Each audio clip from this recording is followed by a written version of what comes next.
मैं तो कहता हूं धर्मगुरु हो या गैर धर्मगुरु हो, किसी को भी इस तरह से सार्वजनिक तौर पर आधी आबादी को या किसी वर्ग को या किसी विशिष्ट व्यक्ति को चरित्र का सर्टिफिकेट क्यों देना?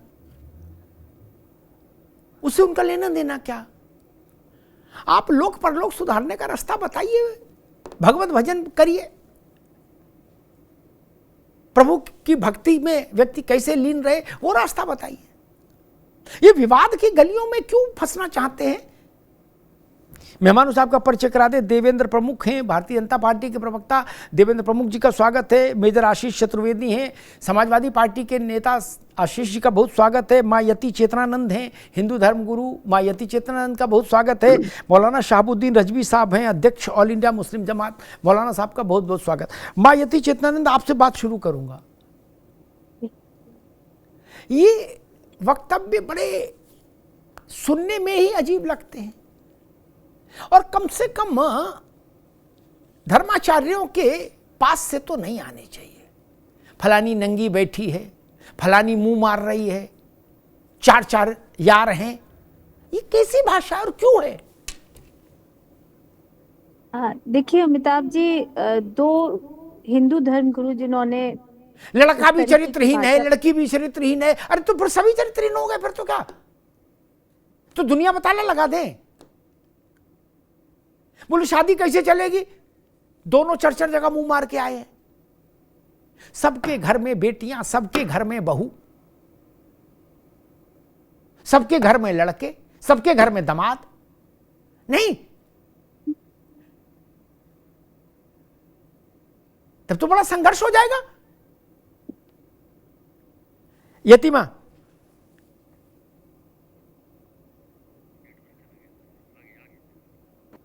यतिमा जी, जी, मेरी आवाज आ रही है क्या?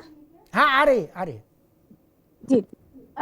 देखिए अमिताभ जी, दो वक्तव्य आए अनिरुद्धाचार्य जी की और प्रेमानंद महाराज जी के। अनिरुद्धाचार्य जी की भाषा अशोभनीय थी, इसमें कोई दो राय नहीं है। और संतों को जब समाज को कोई संदेश देना हो तो मुझे लगता है कि शब्दों का चयन बहुत सोच समझकर करना चाहिए, क्योंकि समाज एक मिनट, मैं मुंह मारना नहीं समझ पाया। ये कौन सी शब्दावली, क्या है मुंह मारना? ये क्या है?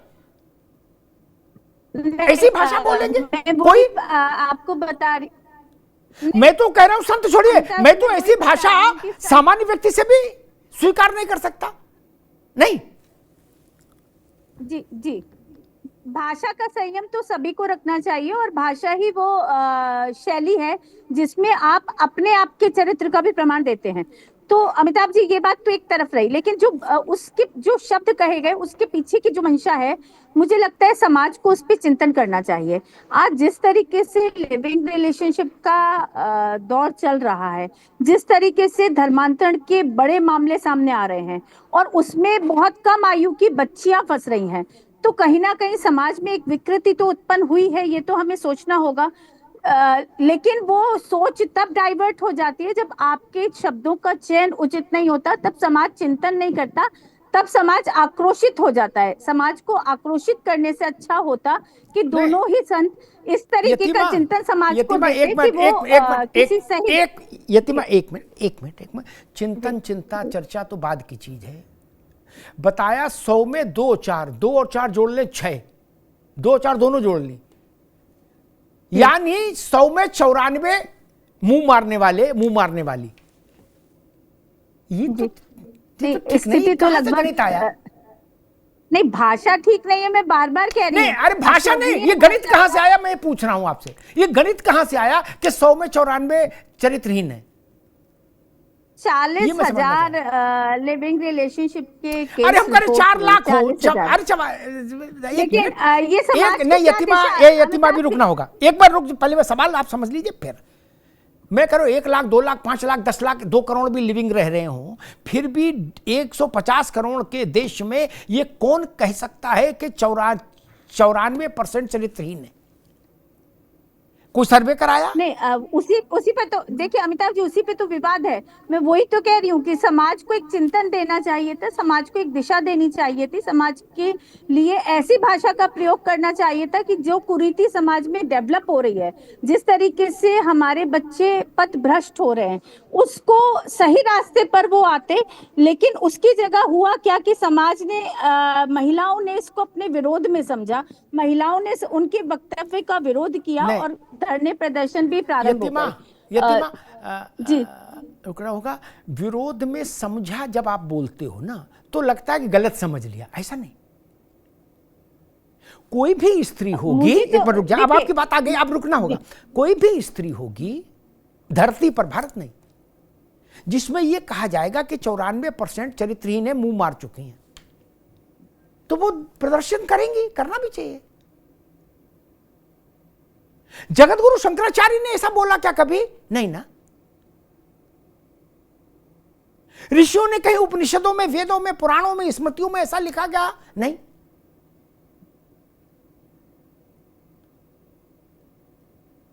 ये काम नहीं है। वो काम क्यों करो जिसमें बवाल हो? संत हृदय नवनीत समाना। आप टार्च लेके सब लोग घूम रहे हो, कौन कहां मुंह मार रहा है? इससे बचना चाहिए, मेरा मानना यह है ना। सम्मान सुरक्षित रहे, यह भी चिंता रखनी चाहिए। आप जिस पीठ पर बैठते हो, वो आप कितने पूजनीय हैं, ये विषय छोटा है, वो पीठ पूजनीय होती है। यतिमा, जिस आसन पर आप बैठते हैं, उस आसन की मर्यादा रहनी चाहिए। चाहे इधर वाले बोले, चाहे उधर वाले बोले, मेरा सिर्फ निवेदन इतना सा है, सारे संतों के प्रति सम्मान का भाव रखते हुए भी मैं ये कहूंगा, जब आप कहते हो कि हर लड़की 4 जगह मुंह मार के आगे, तो उसमें हमारी बेटी भी शामिल है, आपकी बेटी भी शामिल है, आशीष की बेटी भी शामिल है, देवेंद्र की बेटी भी शामिल है। ये क्या मजाक है? और सबकी बहुएं शामिल है। ये कैसे संभव है? और कोई क्यों कहे? अमृत सा झरना चाहिए आपकी वाणी में, जो आ जाए वो तृप्त हो जाए, मन भीग जाए। ऐसा नहीं कि लट्ठ लेकर निकल पड़े आपको सुन के। ये उत्तेजना फैलाने का काम तो आपके पास नहीं होना चाहिए। इसके लिए दुनिया में बहुत लोग हैं ऐसा बवाल कराने के लिए। देखिए, आज धरना प्रदर्शन हो रहा है, मुकदमा हो रहा है, क्यों? यतिमा, इस पर सोचना होगा, और नहीं सोचेंगे तो देर हो जाएगी। ये नई पीढ़ी का भारत और उसकी कन्याएं ऐसी टिप्पणियां न सुनना चाहेंगी न स्वीकार करेंगी। मेरी बात लिख लीजिएगा यतिमा जी। ये भारत वो है जिसमें बच्चियां विदेशों तक झंडे गाड़ रही हैं, लंदन से अकेली आ रही है, कल हांगकांग से अकेली आ रही है, वॉशिंगटन से अकेली आ रही हैं, जा रही हैं, बड़ा बड़ा व्यापार संभाल रही हैं। देश में कोई ऐसा क्षेत्र नहीं जहां बच्चियां चमत्कार नहीं कर रही हैं, युद्धक विमान उड़ा रही हैं। और हमने उनको कहां कन्फाइन कर दिया? बोले मुंह मारने वाली हैं। नहीं। और 94% में तो यतिमा तमाम संन्यास ले चुकी महिलाएं भी नहीं आ जाएंगी? आ जाएंगी ना। 94% तो बड़ा है, तब और नया गदर छिड़ जाएगा। कोई दुर्गा वाहिनी चलती धरना प्रदर्शन तो और बवाल हो जाएगा। इसलिए मैं निवेदन कर रहा था, इस समय रहते कबीरदास ने क्यों कहा ऐसी वाणी बोलिए? क्यों कहा था? आपहु शीतल होए औरन को शीतल करे, आपहु शीतल होए। ये नहीं कि आप भी उत्तेजित हो और दूसरों को भी लठ लेने के लिए प्रेरित कर दो। मौलाना शहाबुद्दीन रजवी साहब, 2 बातें। एक तो जो साजिद रशीदी को ये किसने अधिकार दिया कि वो ऐसे अभद्र बात कहें? वो राजनेता हैं, डिंपल जी सांसद हैं, बड़े राजनीतिक परिवार की पुत्रवधू हैं, वो बाद की बात है। वो महिला हैं, उनके लिए ऐसी अभद्र बात कहने का अधिकार किसने दिया? किसी भी इमाम को? और दूसरी बात जो आपने ललकारा है कि 27 में हो जाएगा 2-2 हाथ, दीन और दीन और इसकी बात करने वाले लोग या इमामत करने वाले लोग, नमाज का काम पढ़ाने का काम करने वाले लोग, या इस्लाम में क्या चीज जायज है और क्या नाजायज है इस पर रोशनी डालने वाले लोग, आप जैसे मुफ्ती लोग, ऐसी भाषा क्यों बोल रहे हैं जिसमें इतना तलखी है, इतना संघर्ष है, इतना बवाल है? इसी के चक्कर में साजिद रशीदी कूट दिए गए। मौलाना साहब जी देखिए मुहतरम, जहाँ तक मौलाना साजिद रशीदी साहब का ताल्लुक जी, तो उन्होंने लफ्जों का जो चयन किया वो गलत किया और वो एक तरीके से जो है दिलो दिमाग को कबूल करने वाला लफ्ज नहीं है। इस तरह का महिलाओं के साथ में लफ्ज इस्तेमाल नहीं करना चाहिए।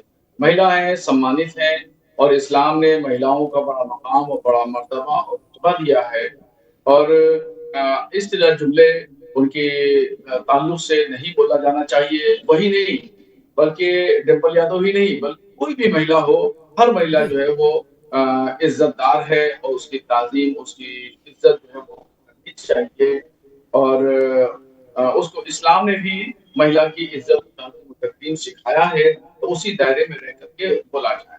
कुछ भी बोला है तो उसकी सम्मानजनक जो पोजीशन है, हैसियत है, उसको देख करके ही बोला जाना चाहिए। मौलाना साजिद रशीदी के साथ में जो घटना हुई वो भी नाकाबिले माफी जुर्म है। उसकी वजह ये है कि ठीक है, अगर उन्होंने जुमला बोल दिया, मैं मानता हूँ कि उन्होंने सही नहीं बोला, मगर बोल दिया तो फिर उनसे डायलॉग करना चाहिए थी, बातचीत करना चाहिए थी और बातचीत करके हर मसले का हल होता है। उनके साथ मारपीट करना भी जायज, तो गुंडागर्दी और बदमाशी हुई, ये जुल्म और ज्यादती। यानी आदमी से अगर इत्तेफाक नहीं है तो आप उसको मारेंगे, उसको पीटेंगे, उसको उसके साथ ज्यादती करेंगे, ये भी किसी तरीके से जायज नहीं ठहराया जा सकता। सपा के कार्यकर्ता ने जो मौलाना साजिद रशीदी के साथ किया वो गलत किया और अगर यही हमने जो कहा है, जो मेरे ताल्लुक से जो आपने कहा है, वो मैंने इसी परिप्रेक्ष्य में मैंने कहा। मेरा पस मंजर वो यही है कि उलमा के साथ मारपीट की जाएगी, धार्मिक लोगों की इज्जतें की जाएंगी, मस्जिद का तकद्दुस पामाल किया जाएगा, मस्जिद का अदब व एहतराम नहीं रखा जाएगा, मस्जिद को सियासी अखाड़ा बनाया जाएगा, मस्जिद का गलत इस्तेमाल होगा, मस्जिद जो खुदा की इबादत के लिए है उसको समाजवादी पार्टी का कार्यालय बनाया जाएगा, तो फिर जाहिर बात है कि उसका खमियाजा समाजवादी पार्टी। एक मिनट मौलाना साहब, अरे मौलाना साहब एक मिनट रुके, एक सवाल आपसे पूछ लूँ फिर आशीष जी के पास जाऊंगा। अखिलेश जी ने कहा एक प्रश्न के उत्तर में कि मौलाना साजिद रशीदी साहब बता दें कौन से कपड़े अच्छे हैं वही पहन लिया करेंगे, इसमें क्या है, फिर काय की लड़ाई? अखिलेश यादव ने तो कह दिया कि बच्चे को मौलाना बता दे कौन से कपड़े पहना करें वही पहन लेंगे। रजवी साहब जी, बहरहाल मैं साजिद रशीदी साहब के इस बयान का समर्थन नहीं करता हूं और मैं तो खुल्लम-खुल्ला आपके चैनल के माध्यम से ये कह रहा हूं कि उन्होंने गलत अल्फाज इस्तेमाल किए। ऐसे अल्फाज का इस्तेमाल डिम्पल यादव के लिए या कोई भी महिला हो उसके लिए नहीं करना चाहिए।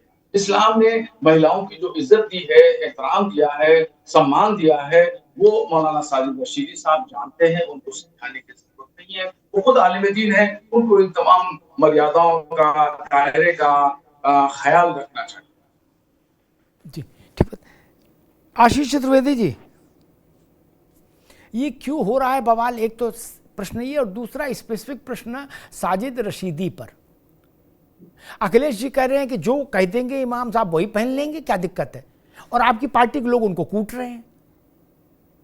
ये तो डबल मामला हो गया, एक कह रहा कि नहीं कुछ नहीं और दूसरा कह रहा दे दबा दब। रजवी साहब भी उसी पे आपत्ति कर रहे हैं कि भाई साजिद रशीदी को कूटा क्यों? कोई मसला था तो बैठ के बात कर लेते। आशीष जी। अमिताभ जी, ऐसा कहा जाता है कि कोई व्यक्ति जब अपने विचारों को व्यक्त करता है तो वो अपने चरित्र का साक्षात्कार करवाता है। तो जो ऐसा आपका पहला प्रश्न कि ये जो बयान आ रहे हैं ये बहुत दुर्भाग्यपूर्ण है और बहुत गलत दिशा में देश को ले जा रही है। क्योंकि अमिताभ जी, पिछले कई वर्षों से धर्म जो है हमारे देश में एक बहुत अच्छा जरिया बन गया है लोगों के लिए, अपने आप को आगे बढ़ाने के लिए, मार्केट करने के लिए, उसके जरिए पैसा कमाने के लिए, उसके जरिए अपने बिजनेस को बढ़ाने के लिए, और यहाँ तक कि अपने राजनीतिक लाभ के लिए। और ये पिछले करीब 10-15 वर्षों से आप देखेंगे, धर्म तो हजारों साल से हिंदुस्तान में था, लेकिन उसका जो वो ढोल पीटना जो अभी कुछ पिछले कई वर्षों से शुरू हुआ है, और उसका जो अभी नतीजा आ रहा है सामने, आने वाले वर्षों में ये और बद से बदतर होगा, आप देखेंगे। क्योंकि हर एक आदमी को लगेगा, अच्छा ये बोल के इतना कर रहा तो हम भी ऐसा कुछ कर लें, हम भी ऐसा वस्त्र पहन लें, या हम भी मौलाना बन जाए और हम भी कुछ ऐसे उल जुलूल बयान दें, तो हम भी हाईलाइट होंगे, मीडिया में दिखाए जाएंगे, हमारे भी अगर विरोधी होंगे तो समर्थक भी होंगे। तो एक आसान तरीका अपने आप को जीवन में आगे बढ़ाने का ये एक जरिया बन गया है। और बहुत ही दुर्भाग्यपूर्ण है, मुझे इन लोगों से ज्यादा उन लोगों से शिकायत है जो ऐसे लोगों को सुनने जाते हैं। अब आप देखिए, जो लोग वहां बैठे हैं, क्या आपको ऊपर वाले ने इतनी बुद्धि, इतनी समझ नहीं दी है कि कोई व्यक्ति कह रहा है कि 100 में से 94 महिलाएं जो हैं वो चरित्रहीन है, मतलब तुम्हारी माँ, तुम्हारी बहन, तुम्हारी बीवी, तुम्हारी बेटी को वो तुम्हारे सामने चरित्रहीन बोल रहा है और तुम वहां हाथ जोड़े बैठे हुए हो। तो मेरे लिए वो मूर्ख नहीं है, वो जो सामने बैठे हैं, जो सुन रहे हैं, ये हैं असली मूर्ख। क्योंकि वो तो अपने फायदे के लिए कर रहा है ना, वो तो आपको कह रहा है कि सब मिथ्या है, वो जीवन में पैसा कुछ नहीं होता, सब यहीं रह जाएगा, कुछ नहीं जाएगा, और ये बात बताने के लिए सबसे आगे आपको बैठने के लिए लाओ भाई 20-25 हजार रुपए। किसको नहीं पता है? और फिर भी यदि अगर भेजे में ये बात नहीं गुन रही है तो भुगतो फिर ऐसे ही और सुनो। और फिर मैं एक पिक्चर देखी थी, एक बहुत बढ़िया पिक्चर बनी महाराज करके, अमिताभ जी। पहले जी। मुझे लगा कि ये काल्पनिक कहानी होगी, फिर जब देखा तो पता चला कि भाई ये तो सच्चाई है। और उसमें गुजरात जो की घटना है। दिखाया कि यहाँ हमारे देश में अब समझ में आता है कि मुट्ठी भर अंग्रेज 100 साल शासन करके कैसे चले गए, तो मुट्ठी भर अंग्रेज थे। तो यही यही एक भाग्यपूर्ण स्थिति है कि लोग अपनी बुद्धि को पता नहीं छोड़ के आ जाते हैं, जैसी धर्म का डुगी बजने लगती है, वो धर्म की डुगडुगी सुनते ही उनकी जो बुद्धि है, चाहे किसी भी वर्ग से आते हो, किसी समुदाय से आते हो, वो पता नहीं कहाँ छूट जाती है, वो बस उनको वही दिखाने लगता है। अरे सोचिए साहब, आपकी बेटी, आपकी बीवियों के लिए, बच्चियों के लिए कहा जा रहा है और फिर भी आप सुन रहे हैं। तो ये अच्छा, इसमें कहीं ना कहीं सरकार को भी दखल देना चाहिए कि ऐसे लोगों पे जब अगर सरकार ही कार्रवाई कर दे तो कहीं ना कहीं आप इस पे रोक लगा पाएंगे, और वरना तो अब ये ट्रेंड शुरू हो जाएगा। कल को किसी को लगेगा भाई हमें कोई सुन नहीं रहा, तो हम भी कोई उल जुलूल बयान दे दें तो हम भी टीवी पे दिखने लग जाए। एक जैसे कुछ नेता बयान देते रहते हैं उल जुलूल, जो जिनको किसी ने। मेजर साहब, मेरा ऑब्जेक्शन है आपकी बात पे। प्रेमानंद महाराज जी को लाखों लोग सुनते हैं और लाखों लोग उनके फॉलोअर हैं। उल जुलूल बयान देकर वो उन्होंने अपने फॉलोअर नहीं बनाए, और वो लोग नहीं, इसका अर्थ ये नहीं है कि आप कुछ भी बोले चले जाएंगे। अगर कोई टिप्पणी आपको पसंद नहीं आई तो इसका अर्थ ये नहीं है कि आप कुछ भी बोले चले जाएंगे। संत समाज कुछ भी नहीं बोल रहा हूँ, वही बोल रहा हूँ, जो इनको बैठा सनातन दोगे का। तो मैं चुप करा दूंगा। आप उठा दीजिएगा, इनको मेरे साथ बैठा दीजिएगा, आप बैठा दीजिएगा मेरे साथ। आप अच्छा एक और बात बताइएगा, चुप कराने के लिए, चुप कराने की बात नहीं है ये इतने जितने, एक मेरी बात सुन लीजिए, कुछ नहीं बताया और 122 लोगों को मौत के काल बना दिया, वो स्वीकार है आपको। जवाब दीजिएगा बस एक मंच सवाल पर का। जाकर देखिए वो अखिलेश भाजपा यादव क्या प्रवक्ता कहते मत हैं? बनिए। अरे देखिए वो हाथ चिल्लाने में रस मेरी बाबा आवाज के आपसे मंच बहुत पर ऊपर अखिलेश जाएगी, मैं यादव चिल्लाने जाके चिल्लाने में मेरी आवाज आपसे आप दुगनी चिल्ला ऊपर चली लीजिए ना, जाएगी। चिल्ला होकर मेरी इस बात का ये सवाल तर्क जवाब दीजिए। संगत बात ये नहीं मैं है। चाहता हूँ कि पूरे आप जो बात हिंदुस्तान कर से रहे हैं वो तर्क संगत नहीं है। इनमें से किसी संतों एक पर अभद्र टिप्पणी धर्माचार्य ने करना जब स्वीकार स्कूल नहीं बंद है। हो रहे थे, जब सेना पे कुछ होता है, कभी किसी ने कुछ बोला? किसी एक धर्माचार्य ने बोला कि भैया स्कूल बंद हो रहे हैं? कि लगातार एक बोलते किसी हैं, ने बोला? लगातार किसी ने नहीं बोलते बोला। हैं, ये सब अपनी लगातार डुबकी बोलते बजाते हैं, रहते हैं। ये सब लगातार पाखंडी बोलते एक हैं। नंबर के, ये आपके पाखंड कानों की तक वो दुकान चलाते आवाजें हैं। सुनाई यही नहीं सच्चाई है। देती। ये इन वो सब का गुरु आपके था वो जो आवाजों तक पकड़ा सुना, गया। क्या आपके नाम था कानों उसका? तक वो आवाजें जो सुनाई नहीं देती क्योंकि आप 650 सेलेक्टिव अप्रोच के आसाराम, साथ वो आशा राम करते हैं। आपके मुंह में दही जम गई जब डिम्पल यादव को नंगी कहा गया, जब नंगा कहकर पुकारा गया तो आपके मुंह में दही जम गई। अखिलेश यादव से आवाज नहीं निकली, उन्होंने कहा कि बताओ कि वो पहनकर मस्जिद में आ जाएंगे, तब नहीं बोले आप लोग। संतों पर टिप्पणी करने में सपा सबसे आगे है, सपा की प्रमुखता है संतों पर टिप्पणी करने में। अरे सबने बोला, आपको सुनाई नहीं दिया, आपको सुनाई नहीं दिया, वो अलग बात है, आप सुन नहीं पाए। सुनिए सिलेक्टिव मेजर साहब, आपके कान बंद हो जाते हैं जब संत समाज बोलता है। किसी एक ने खून दिया हो, आज तक ब्लड डोनेट किया हो? एक इनमें से किसी ने नहीं। ये वो लोग हैं जो खून चूसना जानते हैं, खून देना नहीं जानते, ये सब खून चूसना जानते हैं धर्म के नाम पे, ये पाखंड करते हैं, सिर्फ पाखंड और कुछ भी नहीं है इनके पास, सिर्फ पाखंड है। और जैसे जैसे इनका पाखंड आज खुलेगा, इनकी दुकानें बंद होंगी, जैसे जैसे लोगों में बुद्धि आएगी इनकी दुकानें बंद होंगी और होनी चाहिए, क्योंकि कितने मुसलमान हैं जो ब्लड डोनेट करते हैं, बात है। और ये अपनी विचारिक मानसिकता को लोगों पे थोप रहे हैं, उसकी अपनी मानसिकता है कि जिसे 100 में से 90 चरित्रहीन दिखती है, महिलाओं को ले जाकर अपमान करवा रहे हैं, क्योंकि मस्जिदों में अपनी महिलाओं को ले जाकर अपमान करवा रहे हैं, वो आज बैठकर हमें धर्म पर चर्चा बता रहे हैं, हमें धर्म सिखाने का प्रयास कर रहे हैं। अरे मेजर साहब जो मौन है, जो डिम्पल यादव के अपमान पर मौन है, संतों को टारगेट कर रहे हैं, वो मंशा समझ में आती है सनातन को। वो उसी घटिया सोच का प्रेरित है। और 94 में तो उसकी खुद की माँ भी आ गई, अपनी माँ से जगह मुंह मार के डिम्पल यादव अपनी माँ से पूछे ना, अपनी माँ से पूछे ना, अपनी माँ से पूछे ना। 94 में तो उसकी माँ भी आ गई, 94 में उसकी माँ भी आ गई। तो पहले अपनी माँ से ही पूछ ले, अपना सर्वे कहाँ से शुरू किया था उसने? अपने घर से किया, कहाँ गया था सर्वे करने? पूछा हो ना, हो सकता है पूछा हो, माँ से भी पूछा हो, और ये भी तो हो सकता है कि उनकी माँ 6 में हो, बाकी 6 में उनकी माँ हो, ये भी तो हो सकता है, ताकि जिससे उन्हें ये संस्कार मिले, जिससे उन्हें संत होने के संस्कार मिले, जिससे उन्हें संत होने के संस्कार मिले। हो सकता है उनकी माँ 6 में हो, ये भी तो हो सकता है। एक बार किसी ने ब्लड डोनेट किया हो, एक फोटो दिखा दो, एक फोटो दिखा दो इनमें से किसी एक ने ब्लड डोनेट किया हो। की है मैंने, मैं बैठी हूँ साक्षात यहाँ, मैं एक पहले एक फोटो, अरे मैं बता रही हूँ ना, अरे मैं, अरे आप सुन ही नहीं रहे, आप सुन ही नहीं रहे, मैं बॉडी डोनेट करके बैठी हूँ, मैं बॉडी डोनेट करके बैठी हूँ, मैं यहाँ बॉडी डोनेट करके बैठी हूँ, मेरी बॉडी, मैंने अपनी बॉडी डोनेट की है, बॉडी डोनेट की है। स्कूल कैसे खोले जाएंगे, बच्चे कैसे पढ़ेंगे? ये चाहते ही नहीं कि साथ पढ़े, अगर पढ़ लिख जाएंगे पूरी तरह बैठेगा। दोनों मित्रों को रोकूंगा, आशीष भाई को भी, यतिमा को भी। मैं देवेंद्र प्रमुख जी के पास चलूंगा, भारतीय जनता पार्टी के प्रतिनिधि हैं, प्रवक्ता हैं। देवेंद्र जी, ये क्या मसला है?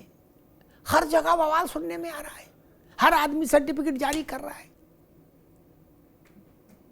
उनको अल्लाह का नाम लेना चाहिए, इनको भगवान का नाम लेना चाहिए। ये ऐसी बातें में क्यों कूद रहे, या लठेती हो रही है?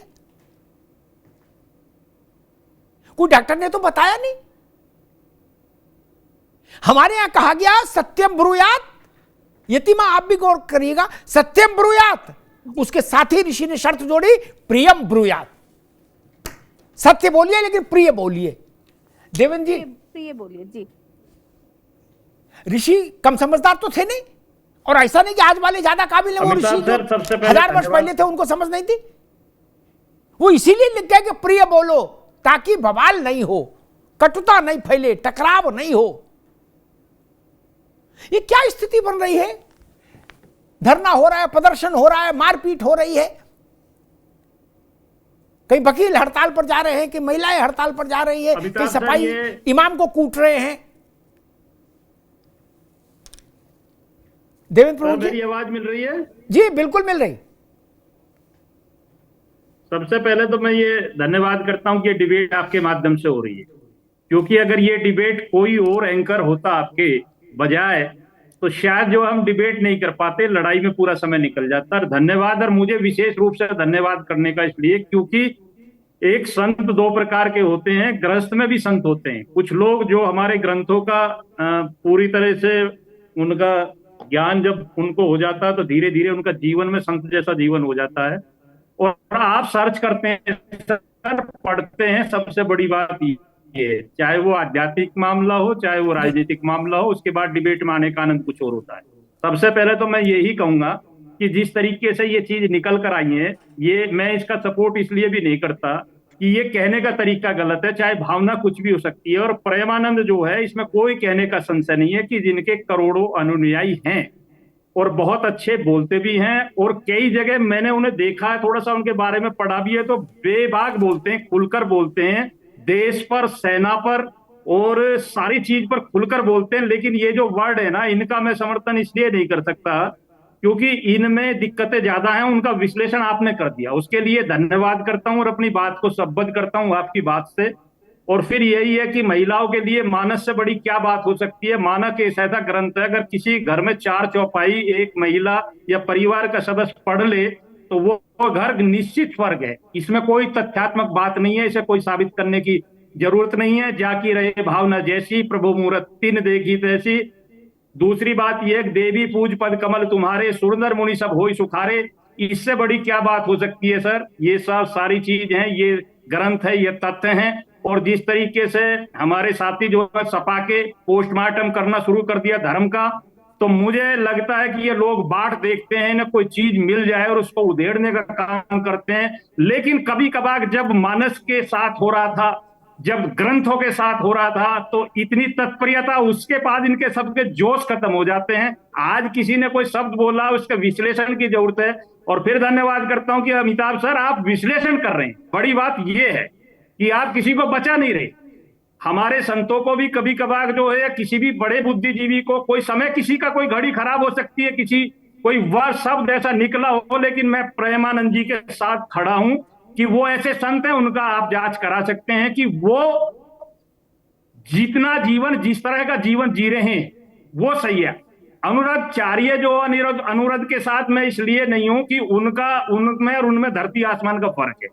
अब मौलाना जी क्या बोल रहे हैं वो भी अलग अलग बोलते हैं, उनका अलग तरीका है। उन्होंने क्यों बोला, उन्हें क्या जल्दी थी, या इसका तो विश्लेषण हो जाएगा।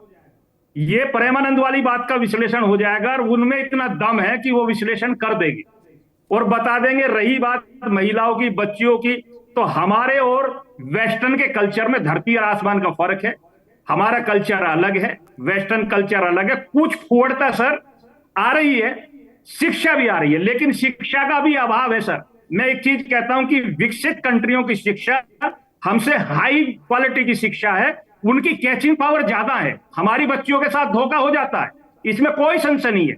जिस तरह हमारी दीदी कह रही थी यतीरानंद जी कि बेटियों को बहकाने के लिए या झांगुर जैसे बाबाओं को या धर्म को या अंदर अंदर जिस तरह देश को तोड़ा जा रहा है, ये विश्लेषण की जरूरत है सर। हो सकता है कोई शब्द कहने का तात्पर्यता दूसरी रही हो, लेकिन हम कभी कभार बेटे और बच्चों दोनों का, प्रेमानंद का जो कहना है, जब एक व्यक्ति गलत होगा, एक माँ, मैं व्यक्ति की बात कर रहा हूं, किसी बेटी की नहीं कर रहा, तभी कोई महिला गलत हो सकती है व्यक्ति के साथ।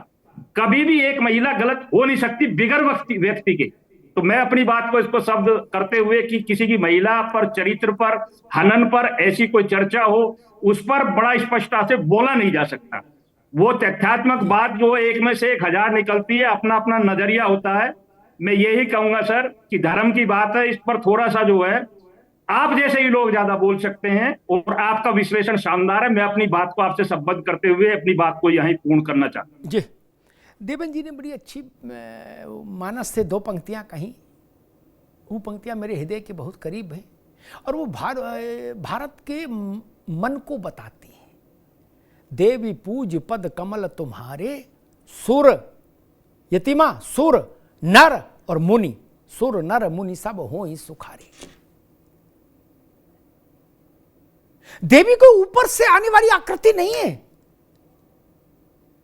हमारे आंगन में जन्मी बेटी ही देवी है।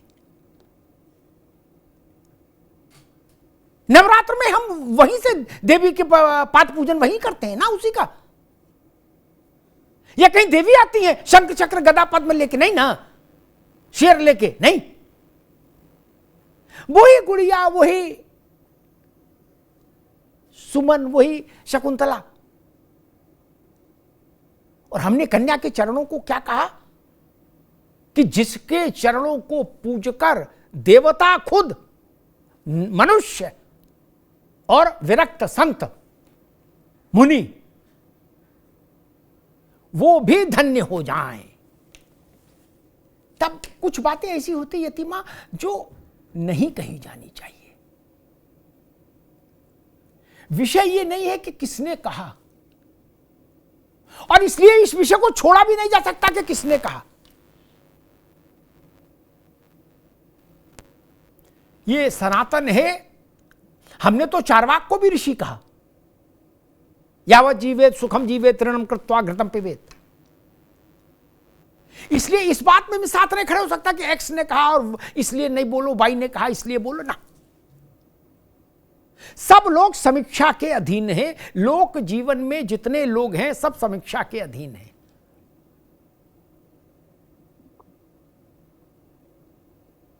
भगवान राम ने भी अपने को समीक्षा के अधीन माना। अब राम से बड़ा तो कोई नहीं, ना साजिद रशीदी, ना अनुद्धाचार्य, ना प्रेमानंद जी महाराज, कोई नहीं ना। हम आप तो छोड़ ही दो, नहीं ना। अरे भगवान राम ने क्या कहा, मौलाना साहब आप भी सुनिए, क्योंकि भारत में है तो भारत की बात तो समझना बहुत जरूरी है। भगवान ने कहा, नारायण का अवतार, उन्होंने कहा कि जौ अनीति कछु भाखहूं भाई। अभी यतीमा कह रही थी कि उनकी चर्चा नहीं हो सकती, उनकी चर्चा नहीं करो, नहीं। भगवान ने कहा कि जौ अनीति कछु भाखहूं भाई, तो मोहे बरज्यो भय बिसराई।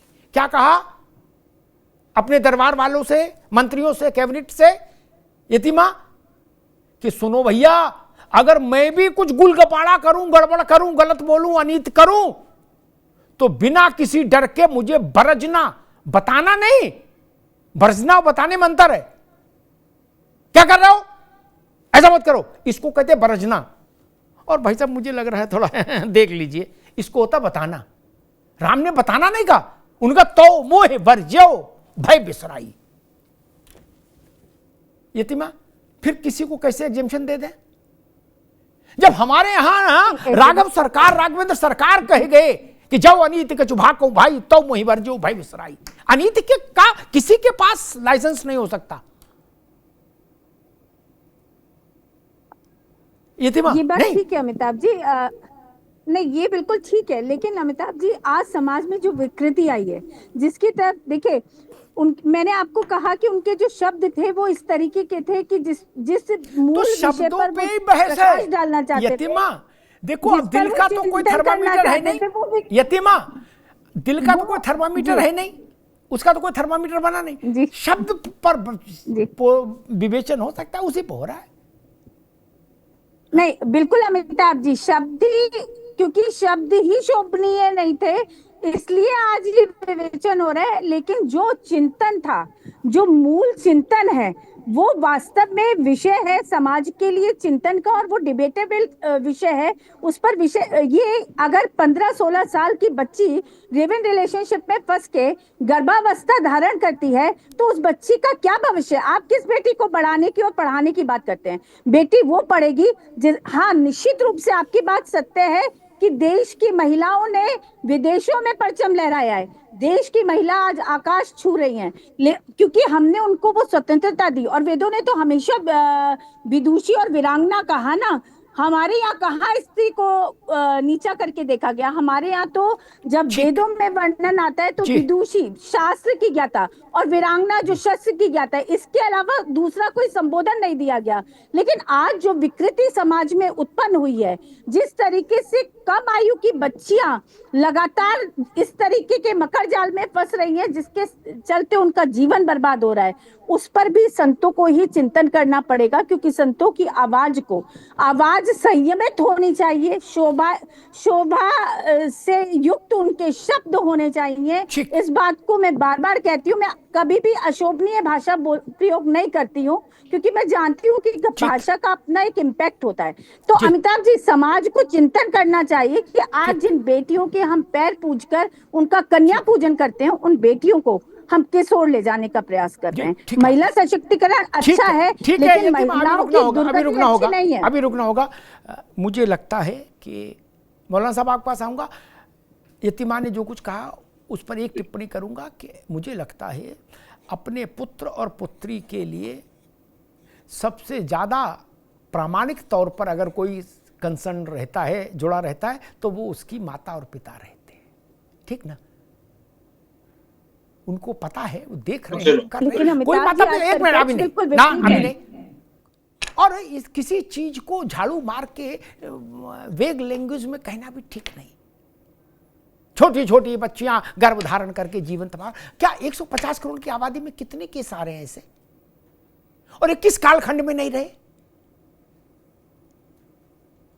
सामाजिक जीवन के किस कालखंड में नहीं रहे?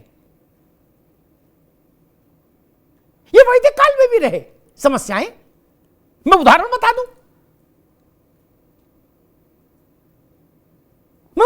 दूं, माता पिता उनको के ऊपर छोड़ा जाना चाहिए और ऐसी बातों से बच। मेरा निवेदन सिर्फ इतना ही है कि ऐसी चीजों से बचिए जो कटुता पैदा कर रहे हैं, जो घर में स्थित मां बहन बेटी सबको कटघरे में खड़ा कर दे। ऐसी बात ठीक नहीं, चाहे अनुरुद्धाचार्य कहें चाहे महाराज कहें। बहुत विनम्रता से कह रहा हूं, श्रद्धा के साथ कह रहा हूं, ऐसा ठीक नहीं। मौलाना साहब, वही बात यहां कोई आप इमाम, मुझे याद है एक बार मुलायम सिंह ने उनसे जामा मस्जिद के इमाम के लिए कहा था, जब उनका रिश्ता खटक गया तो उन्होंने कहा आप इमाम हो तो नमाज कराया करो, बाकी सियासत में ज्यादा दखल न दिया करो। नहीं, धर्म गुरुओं को केवल उतने तक कन्फाइन नहीं रहना चाहिए, अपने मूल विषय तक।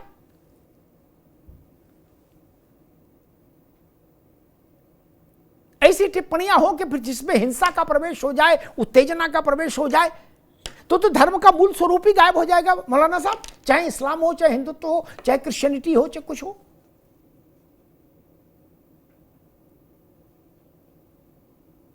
मौलाना साहब जी देखिए, इस्लाम ने लड़कियों की बड़ी अहमियत बताई है। पैगंबर इस्लाम के जमाने में जब इस्लाम नहीं आया था तो अरब की तहजीब ये थी कि वो किसी के घर में कोई लड़की पैदा हो जाती थी तो जिंदा उसको दफन करते थे। जब इस्लाम आया, पैगंबर इस्लाम ने बताया कि नहीं, ये लड़की तुम्हारे लिए ज़हमत नहीं है बल्कि ये तुम्हारे लिए रहमत बन करके आई है। जब वो इस तरह का फलसफा पैगंबर इस्लाम ने समझाया, लड़कियों की अहमियत बताई कि तुम्हारे घर की जीनत है, तुम्हारे घर की रहमत है, तो लोगों की समझ में आई। फिर लोगों ने ये प्रथा जो है वो खत्म कर दी। वरना तो पहले इस्लाम आने से पहले अरब में लड़कियों को जिंदा ही दफना देते थे। ये समझते थे जिस घर में लड़की पैदा हुई है वो घर मनहूस घर है, तो उस घर को मनहूस समझते थे।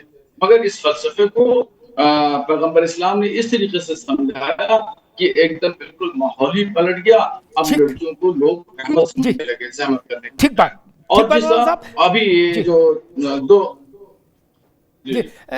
अब दूसरी बात ये जो आपने कही कि धर्म के ताल्लुक से, फिर देखिए हम तो इस्लाम के नजरिए से समझते हैं, तो इस्लाम के नजरिए में सियासत भी एक हिस्सा है, मजहब के साथ में सियासत भी एक जुज है, यानी एक हिस्सा है, एक पार्ट है। तो हम जो बोलते हैं वो जो सही लगता है, समाज के हित में होता है, उसके लिए बोलते हैं। हम जाती मफाद के लिए नहीं बोलते। हमने कभी इलेक्शन लड़ाने के लिए सिलसिले में कोई बात नहीं की। ठीक है, अब आप रुकना होगा, मैं समय कम है। पैगंबर साहब के आने से पहले मौलाना साहब ने कहा कि लड़की मार दी जाती थी। अब बताओ, और भाई लड़की ही मार दोगे तो मौलाना और मुफ्ती भी कहां से आएंगे? कहां से आएंगे? दो मौलाना मिलके तो एक तीसरा मौलाना क्रिएट नहीं कर सकते। नहीं ना मुफ्ती साहब, ये संभव है? नहीं ना, अभी विज्ञान ने इतनी तरक्की तो की नहीं संभव। जी। और 10 मौलाना भी मिल जाए 5-5 करके जोड़े में, तब भी सृष्टि आगे नहीं बढ़ेगी। बेटी नहीं होगी तो सब कुछ ढह जाएगा।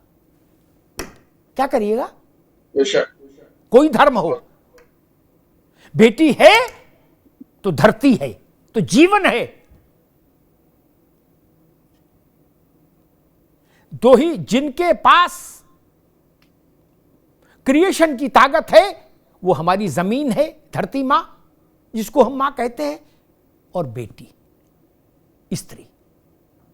बाकी किसी के पास क्रिएशन की ताकत कहां है? आशीष चतुर्वेदी जी, धार्मिक लोगों को, वो किसी धर्म के लोग हों, उनको केवल ऐसी बातों तक खुद को सीमित रखना चाहिए जो सद्भाव का प्रचार करें, प्रेम का प्रचार करें। नहीं, ऐसी बात क्यों बोली जाए जिसमें लट्ठम लट्ठा होने लगे, मुकदमाबाजी होने लगे? ऐसी बात बोलने के लिए तो बाकी लोग हैं ही। आशीष जी। जी बिल्कुल, निश्चित रूप से आवश्यक यही है कि जो लोग धर्म की बात करते हैं उनको धर्म की बात करनी चाहिए, और सबसे पहले अपनी वाणी, अपनी सोच और अपने को देखना चाहिए कि आप स्वयं क्या हैं। क्योंकि व्यक्ति, जैसा मैंने कहा ना, जैसा होता है, जिसकी जैसी सोच होती है वो वैसा बोलता है। अभी आपने उदाहरण दिया कि माता पिता से ज्यादा कोई भी अपने बच्चे के लिए कोई कंसर्न नहीं होगा। बिल्कुल सही बात है। इसी में मैं, शायद आपने वो तस्वीर देखी कि नहीं, एक पिता की फोटो वायरल हो रही है। अभी बाढ़ आई है कहीं पे मध्य प्रदेश में, वो खेत में था और उसका 10 साल का बेटा उसके पास था। पानी बहुत ज्यादा आ गया और दोनों लोग बचे नहीं, डूब के मर गए। लेकिन अंत तक अमिताभ जी, पिता ने मरने के बाद भी अपने बेटे को छोड़ा नहीं है, वो उससे लिपटा हुआ ही मिला। अब कल्पना करिए कि जब दम गिरता है पानी में तो हाथ छूट जाते हैं, लेकिन पिता ने मरने के बाद भी अपने बच्चे को छोड़ा नहीं। वो तस्वीर देख के उसे देख के लगा कि क्या है एक पिता का प्यार।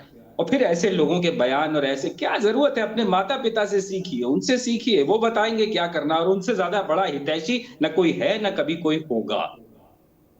ठीक बात है। हमारे यहां कहा भी गया, पितृ देवो भव मातृ देवो भव। माता पिता ही भारत की संस्कृति में, मेरी बात से यतिमा भी सहमत होंगी, जागृत भगवान वही हैं। बाकी विग्रह हैं, बाकी विग्रह हैं।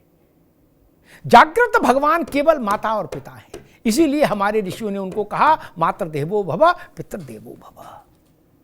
देवेंद्र प्रमुख जी, यह भी अच्छा नहीं लगता कि शासन व्यवस्था को, सिस्टम को, धर्माचार्यों पर कोई एक्शन करना पड़े, वो भी चीज अच्छी नहीं है। तो आत्मसंयम का रास्ता खुद क्यों नहीं खोजा जाए? चाहे रजबी हो, चाहे अनिरुद्धाचार्य हो, चाहे रशीदी साहब हो, चाहे कोई साहब हो।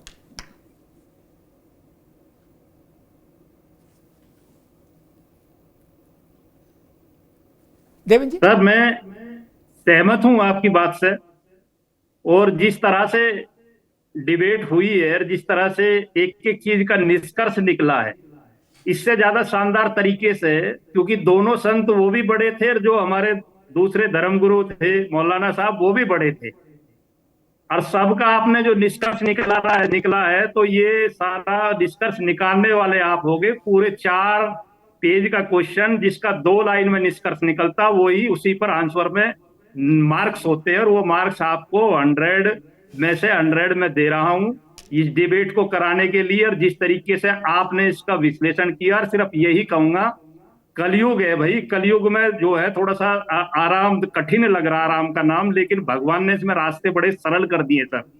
मानस बहुत अच्छा, इसके लिए आपके पास एक कम पढ़े लिखे व्यक्ति के लिए, ज्यादा पढ़े लिखे के लिए एक चौपाई से भी उद्धार हो सकता है। आप बस सुमिर, उसका सुमिर कर दीजिए, और राम एक ऐसा नाम है, राधा एक ऐसा नाम है कलयुग का, ये भी आपका बेड़ा पार कर सकते हैं। मैं यही थोड़ा सा महाराज जी का समर्थन कर रहा था कि बहुत लोगों को रास्ता दिखाया, कभी कभार कोई चूक या भूल होती है, मुझे उम्मीद भी है कि जल्दी वो इस पर जो है वापसी कर लेंगे। ऐसे संत हैं, वो गलती मानने में ज्यादा समय लगाते नहीं। उन्होंने कई बार कहा भी है कि वृंदावन के लोगों को मेरी परिक्रमा से अगर दुख हुआ तो मैं परिक्रमा को वापिस लेता हूं। मुझे तो उम्मीद ऐसी है, अगर वो आपकी डिबेट सुनेंगे तो निश्चित अमिताभ सर, हो सकता है महाराज जी तो वापसी करेंगे। अनुराधाचार्य पर मैं बोलना नहीं चाहता। और दूसरी मैं ये कहता हूं कि कलयुग है, कलयुग में सबसे अगर सस्ती कोई चीज है तो वो भक्ति है। बस आपका मन होना चाहिए, ना मंदिर की जरूरत है, ना आपको ज्यादा समय देने की जरूरत है, बस कोमलता की जरूरत है। उसे हृदय में आप थोड़ा सा पनपा लीजिए, अपना उत्पन्न कर लीजिए, आपका बेड़ा पार निश्चित है। मैं एक बात कहूं, चाहे किसी भी धर्म के आचार्य हो यतिमा, उनको लस्ट वाले विषयों पर बोलने से बचना चाहिए। बड़ी कड़वी बात कह रहा हूं। क्या लपड़ झपड़, लड़का लड़की, स्त्री पुरुष, लिविंग, कमरा, ओयो, इन सब पे महाराजों को नहीं बोलना चाहिए, इमामों को नहीं बोलना चाहिए। अनिरुद्धाचार्य जी को मैंने कई जगह सुना है, मुझे लग रहा उनकी विशेष रुचि रहती है इन्हीं सब सब्जेक्ट्स में। क्या लग रहा कुछ विशेष रुचि है ऐसे मसलों में, उनका स्पेशलाइजेशन इन्हीं मसलों में है, ऐसा मुझे लगता। कोई लड़की आएगी उनके कार्यक्रम में बैठेगी, वो कोई सवाल पूछेगा, फिर महाराज जी उसका ऐसा चटकारेदार जवाब देंगे, पचरंगाचार जैसा। नहीं, ये क्या कह रहे हो, क्या मानसिकता है?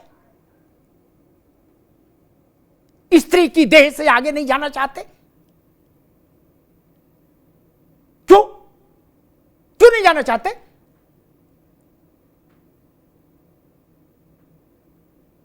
हमने तो ये सीखा, परद्रव्येषु लोष्टवत् परदारेषु मात्रवत्।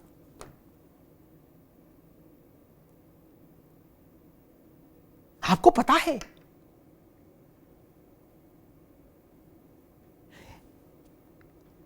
शंकर महादेव पार्वती,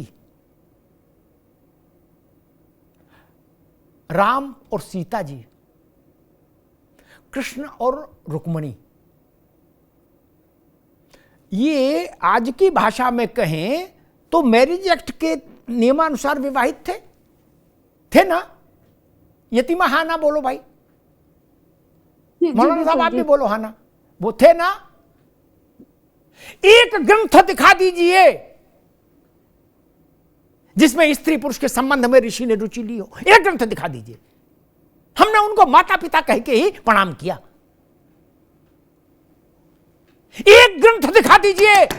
ये पश्चिम और भारत का अंतर है देवेंद्र भाई, पश्चिम और भारत का ये अंतर है। कालिदास ने एक जगह लिबर्टी लेने की कोशिश की थी महादेव और पार्वती के संदर्भ में, तो ग्रंथ पूरा नहीं हुआ। हमने किसी दूसरे रूप में स्वीकार ही नहीं किया। हमने कहा कि आप ही माता, आप ही पिता। हमने कभी वैसा सौंदर्य का वर्णन भी नहीं किया, नहीं किया ना। हमारी दृष्टि पुत्र की दृष्टि रही स्त्री के प्रति। उस दृष्टि से परे मत जाइए।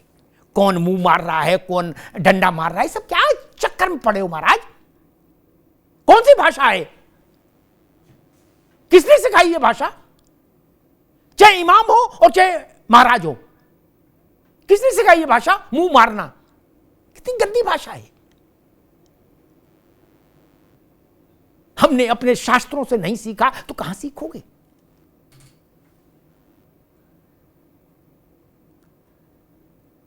भगवान राम और जगत जननी सीता, कृष्ण और रुक्मिणी संतानें हुई, महादेव और गौरी पार्वती संतानें हुई।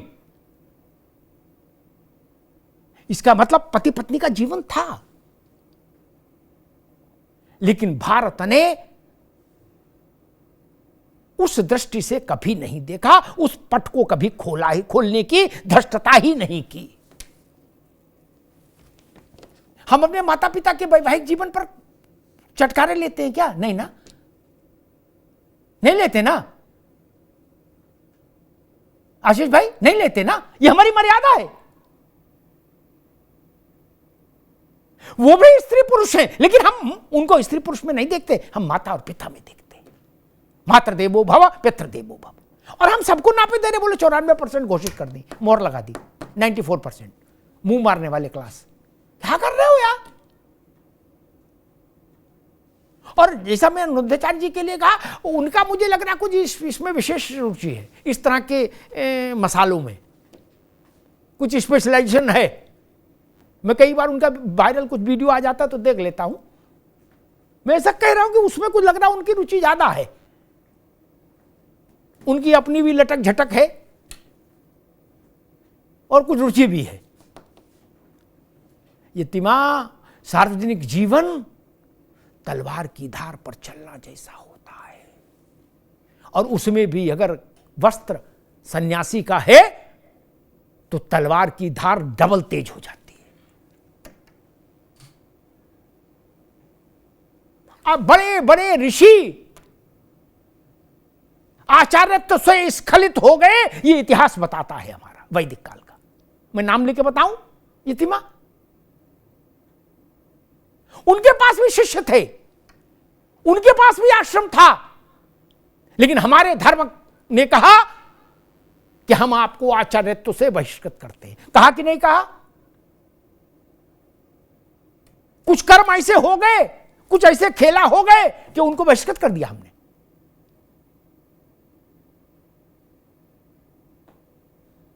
हमने चरित्र को महत्ता दी है। रावण और ब्रह्मा का वंश एक था, है। जगत पिता का वंश डायरेक्ट डीएनए था, डायरेक्ट रक्त था, सीधा रक्त संबंध था, लेकिन हमने रावण को नहीं पूजा। ज्ञानी तो वो भी था। मैं प्रेमानंद जी महाराज के चरणों में निवेदन करूंगा कि महाराज इस विषय का समापन होना चाहिए। वही भाव ठीक है, देवी पूज पद कमल तुम्हारे, सुर नर मुनि सब हो ही सुखारे। इसके इधर और उधर मत देखिए। और हमको या देवेंद्र प्रमुख को या आशीष चतुर्वेदी को अपनी बात से पीछे हटने में, क्षमा मांगने में, खेद जताने में थोड़ा संघर्ष भी करना पड़ सकता है अंदर से। संत को काहे का संघर्ष? मान और अपमान से परे है, इसीलिए संत है। आपकी उपस्थिति दैहिक दैविक भौतिक तापों को हरती है भाई। लाखों करोड़ों लोग आपके पास जाते हैं, आपको देखकर निहाल हो जाते हैं, आपके शब्द मंत्र हो जाते हैं।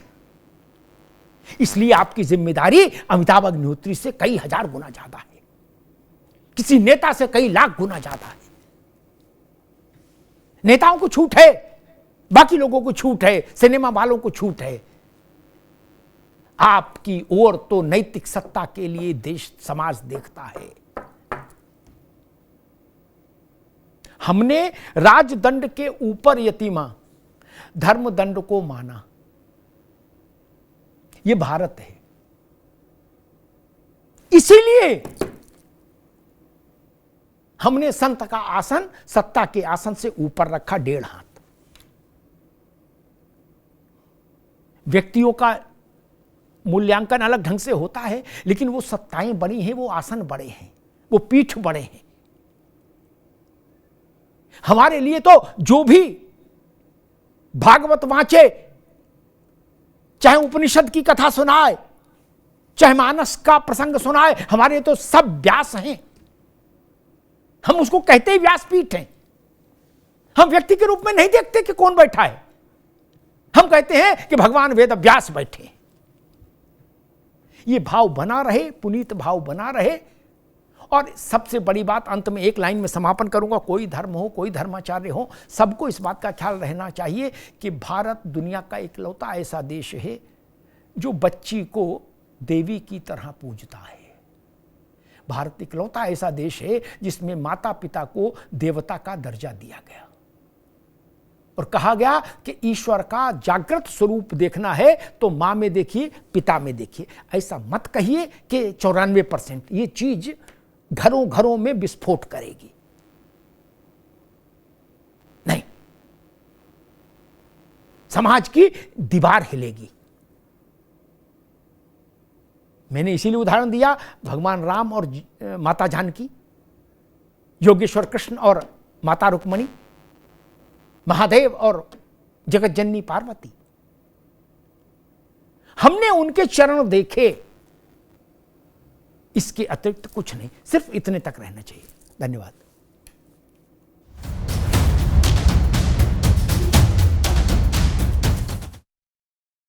अब उत्तर चाहिए ब्रॉट टू यू बाय आरप्योर का हल्दी मसाला, मिर्च धनिया करे कमाल, सबका राजा आरप्योर मसाला। पास है आरप्योर पाव भाजी का मसाला, आरप्योर पाव भाजी मसाला, पाव भाजी को टेस्टी बना डाला, सबका राजा आरप्योर मसाला। पाक तुम अरे श्रीमती जी, कुछ तो सस्ता लो, बचत करो। नहीं श्रीमान जी, सब बढ़िया लो, रहने दीजिए। इसमें क्या खास बात है? थोड़े में ज्यादा स्वाद, यही तो है इसकी खास बात। वाओ मामा, क्या स्वाद है। अरे मेरे राजा, सबका राजा आरप्योर मसाला। दादी के हाथों का जादू और खुशबू से महकता घर, माँ की मुस्कुराहट और खाने की सुगंध। MDH गरम मसाला, क्योंकि हर रिश्ता है स्वाद से जुड़ा। थोड़े में ज्यादा स्वाद, यही तो है इसकी खास बात। वाओ मामा, क्या स्वाद है। अरे मेरे राजा, सबका राजा आरप्योर मसाला। अब छोलिया हो या लोबिया, सफेद चने या काले चने, सब कुछ मजेदार बने।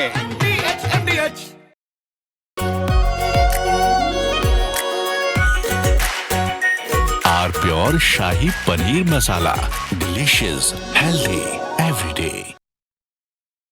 सीक्रेट रेसिपी MDH का जीरा सिप जल जीरा मसाला।